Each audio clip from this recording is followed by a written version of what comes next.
Hi, St. John. This is Lindsay, and I am here with Mark Barron. Mark is a clinical psychologist. We might know him as our church council chair and many other things he does around the church, but he's here today to share with us about mental healing.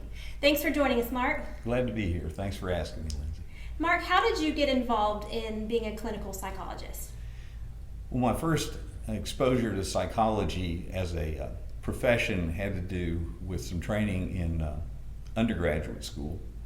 I went to Intro to Psychology course just kind of on a lark, and found I really loved the information, kind of got caught up in the concepts around it, and decided to declare a psychology major as an undergraduate, and did a little bit of basic research with one of the faculty members there in substance abusers in one of the Salvation Armies in Nashville, and also did a little bit of clinical practicum with another psychologist, happened to be married to that particular faculty member. Then I graduated and went into the Army, was commissioned in the Army, and spent 6 years as an air defense artillery officer, which didn't have anything directly to do with psychology, but you still use some of the concepts as you're going through. And after 6 years, decided it was time to either stay in air defense or look at going to graduate school. So I left active duty and went into reserves and went into a graduate program at the University of Southern Mississippi in counseling psychology, and spent my time there, and then ended up coming to Augusta in 1986 and coming to St. John at the same time for my internship out at Fort Gordon, and then worked after that 2 years or so active duty in the military, then 2 years in community mental health in Kansas, and 17 years at the Augusta VA here, and the last 6 with the Army out at Eisenhower.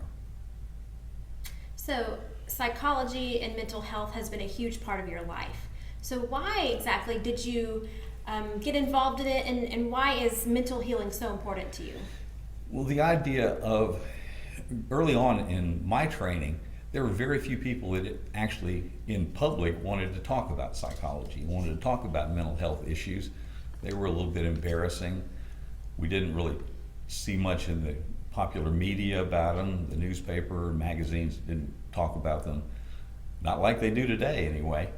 And so the idea was everybody struggles with something in their lives from an emotional standpoint. It may be minor, it may be not so minor, but everybody needs a little bit of assistance, sometimes from their friends and their family, sometimes their coworkers, and sometimes it gets to the point where they feel like they need a little bit of professional help. And I think that's an important thing to help people move forward with that. Mm-hmm.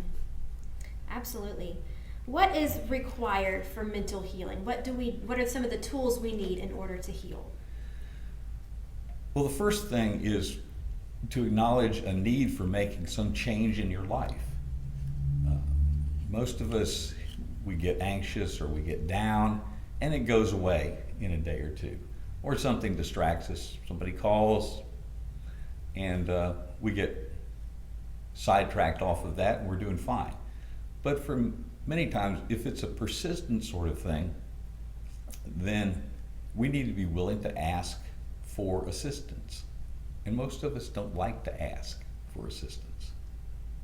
And quite frankly, a lot of us don't like to change either. It's like, perfectly worked good up to now.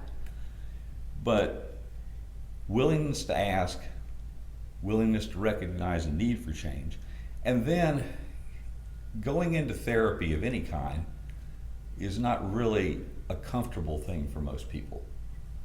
We're talking to sometimes people we've just met and about things we've never talked to anybody else about, and they're asking us questions that, quite frankly, we're not really inclined to talk about.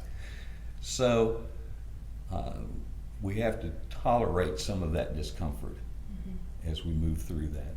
And finally, you have to have patience with it. Unlike a headache that you can get rid of pretty quickly with Tylenol or aspirin or ibuprofen. A lot of times mental health issues and emotional issues take a while to work through. And you have to be willing to be patient with that process. Tell us about a time that you have seen mental healing take place. Well, there are a couple things that come right to mind. The first one, when I was still working at the VA, and everybody remembers 9/11 and those events. And in the VA, we had a lot of Vietnam combat veterans who had been coping reasonably well in their lives and hadn't really sought out any services until they watched that event. And then things came up and they started having nightmares, intrusive thoughts and memories, anger issues, those sorts of things. And the people who were willing to come into therapy and work on those, you could watch them calm. And it took a while, sometimes it took years to get them, because they had not really thought about any of this stuff. They had assumed all of that stuff they saw in Vietnam had gone away. Well, it didn't. And watching them and helping them work through that was really quite an honor to see the diligence and the courage it took to face that. In my last job out at Eisenhower Army Medical Center on an inpatient substance unit, which was primarily group therapy, and I had several therapists that worked with me and for me during that time, but to watch those young people, and sometimes not so young people, with significant substance problems, alcoholism, drug dependence, various kinds of difficulties like that, that had ruined their lives. And they would come in kicking and screaming into therapy, into that program. In the first week or two, they might have been still kicking and screaming. It's not my problem, it's all those other people out there. And after some weeks of group therapy, where all these other people around them, some of them more advanced in the program, started telling their same stories, they would get, for the most part, they would get the idea, oh, maybe this is a problem. Maybe I do need to change. And by the end of the 4-week period, they were not cured by any means, but they were, many of them at least, well on their way to recovery. And again, one of the things we learned about substance treatment is nobody is ever a recovered substance abuser. They're always recovering. It's all a process. And that's kind of what I keep in mind with dealing with everybody with all of us with mental health challenges. It's a process, and it continues on. Which is very Wesleyan. We're moving on towards perfection. Exactly. None of us have achieved that yet. Yes. And so our series throughout Lent has been the healing power of Jesus and how Jesus heals us in all different ways. And so how does your work as a psychologist kind of connect with that healing power that Jesus offers? Well, I think the most important part is if we look at Jesus's healings, they always connected person to person. He always didn't necessarily expect people to come to him, although they were drawn. Mm-hmm. But many times